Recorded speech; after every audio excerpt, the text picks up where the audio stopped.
Salam alaikum wa rahmatullah, mes frères et sœurs, j'espère que vous allez bien. Aujourd'hui, c'est l'histoire de Yacoub que vous avez choisi il y a plusieurs mois.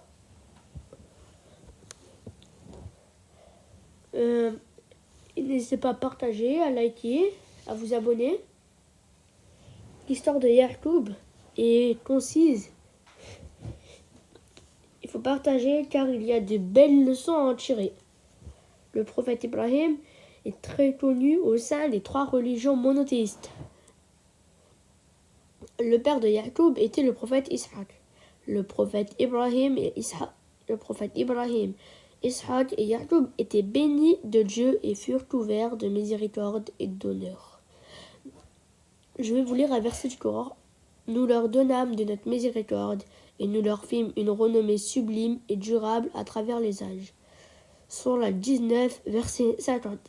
Si j'ai une faute, n'hésitez pas à me le dire. L'érudit musulman Ibn Hatir affirma que le prophète Yacoub quitta sa famille et se rendit chez son oncle maternel où il épousa 2 de ses cousines, Léha et Rachel, où il travailla pour son beau-père comme berger. Il devint père de 12 fils et leur descendance fut plus tard connue sous le nom des 12 tribus d'Israël. Dans le Coran, le prophète Yacoub est aussi appelé Israël et les érudits musulmans expliquent que ce nom signifie serviteur de Dieu. Alors, quand le Coran fait référence aux enfants d'Israël, il s'agit des descendants de Yacoub. Alayhi salam. Toute nourriture était licite aux enfants d'Israël, sauf que Israël, c'est-à-dire Yacoub, s'est interdit à lui-même avant que la Torah ne soit révélée. Sourate 3, verset 93. Et parmi des descendants d'Ibrahim et d'Israël et de Yacoub, et parmi ceux que nous avons guidés et choisis quand les révélations du tout miséricordieux leur étaient restées, ils tombaient prosternés en pleurant. Sourate 19, verset 58. Le prophète Youssouf, l'un des fils de Yacoub, était très cher au cœur de ce dernier. Yacoub joua un rôle important dans l'histoire de son fils, tel que relaté dans la sainte intitulée Youssouf. Au début de son histoire, Youssouf raconte à son père un rêve qu'il a fait. Et l'interprétation qu'en fait Yacoub est que Joseph atteindra une position enviable au sein de sa société et que toute la famille sera sous ses ordres. C'est par l'histoire de Yacoub que nous apprenons que la patience véritable, Yacoub était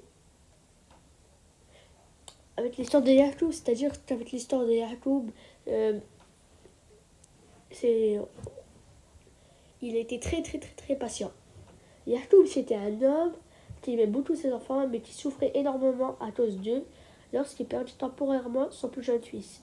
Benyamin, il se rappela son chagrin d'avoir perdu Youssouf et il s'est mis à pleurer de façon incontrôlable. Il pleura tant qu'il tomba malade et perdit la vue. Ses fils aînés, inquiets pour sa santé, lui dirent « Par Dieu, tu ne cesseras d'évoquer Youssouf jusqu'à ce que ta santé en soit ruinée, ou que tu sois parmi les morts. » Mais Yacoub leur répondit qu'il se plaignait de son chagrin qu'à Dieu et qu'il savait que Dieu des choses que ne savait point. Sourate 18, verset 89. Car Yacoub savait que Dieu aime et protège ceux qui sont patients. La patience du prophète Yacoub est un exemple pour nous tous. Elle nous rappelle qu'il faut savoir accepter la volonté de Dieu tout en ayant confiance de lui. Cela ne signifie pas autant qu'il soit interdit de ressentir du chagrin ou de l'anxiété, mais il faut éviter de céder à la panique et se plaindre à autre que Dieu. Le prophète Yacoub pleura tellement que sa famille craignit de le voir mourir de chagrin, mais il se tourna toujours vers Dieu pour retrouver réconfort et ne le blâma jamais pour l'épreuve qu'il subissait.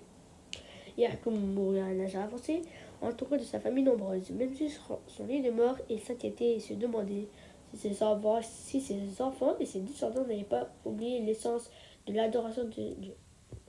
Il avait passé sa vie à inviter les gens à adorer Dieu seul. Il rapporta à sa famille l'importance du monothéiste pur. J'espère que vous avez aimé cette histoire. N'hésitez pas à liker, à partager et à vous abonner.